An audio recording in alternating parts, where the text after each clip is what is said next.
समय का पहिया चल रहा था और एक छोटे से गांव में एक राजा रहता था। इस राजा का दिल अच्छा था और वह अपने प्रजा के प्रति उत्कृष्ट भावनाओं से भरा हुआ था। एक दिन राजा को एक अजीब सा सपना आया।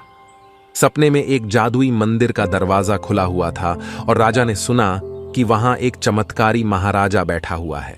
राजा ने विचार किया, क्या यह सपना किसी साइन है? और उन्होंने अपने दरबार में घोषणा की, हमें जादुई मंदिर ढूंढना है जो हमारे सपने में आया है। वहां से राजा अपने प्रिय सेवक के साथ निकल पड़े। वे एक जंगल से गुजरते हुए एक रहस्यमय मंदिर तक पहुंचे। मंदिर के दरवाजे पर एक पुराना ताला था जिसे खोलने का कोई रास्ता नहीं था। राजा ने ताला तोड़ने का प्रयास किया, परंतु वह चुटकुला बन गया।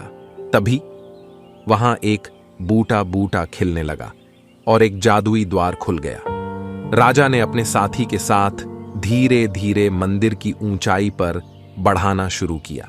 मंदिर के अंदर राजा ने देखा कि एक बड्ढा सा महाराजा एक ताजगीन थ्रोन पर बैठा हुआ था।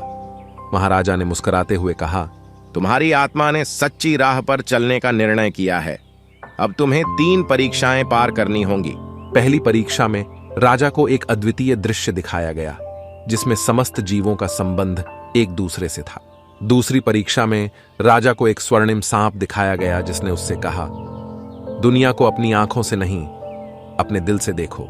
तीसरी परीक्षा में राजा को एक चुनौतीपूर्ण मार्ग दिया गया। वह अगले 3 दिनों में एक साधु के साथ एकांतवास में बिताएंगे। राजा ने यह कार्य किया और साधु से बहुत बहुत सीखा। इसके बाद महाराजा ने कहा, तुमने सभी परीक्षाएं पार की हैं। अब तुम्हें एक विशेष उपहार मिलेगा जो तुम्हारे दिल की इच्छाओं को पूरा करेगा। महाराजा ने एक चमत्कारी कल्प वृक्ष दिखाया जिससे राजा को 3 विशेष वाचन मिले, सत्य, प्रेम और समर्पण। राजा ने यह वाचन समझा और अपने राज्य को सत्य, प्रेम और समर्पण से निर्मित किया। उनकी भावनाओं ने प्रजा को सुख शांति प्रदान की। यही नहीं, राजा ने अपने राज्य को एक आदर्श बनाने के लिए अपने प्रजा के साथ मिलकर काम किया और उन्हें एक सबल और समृद्धि भरे जीवन का आनंद लेने का मौका दिया। राजा की सच्ची भक्ति और प्रजा के प्रति उनका समर्पण ने उन्हें एक अद्वितीय स्थान पर पहुंचाया जहां सब खुश हैं और शांति का माहौल है।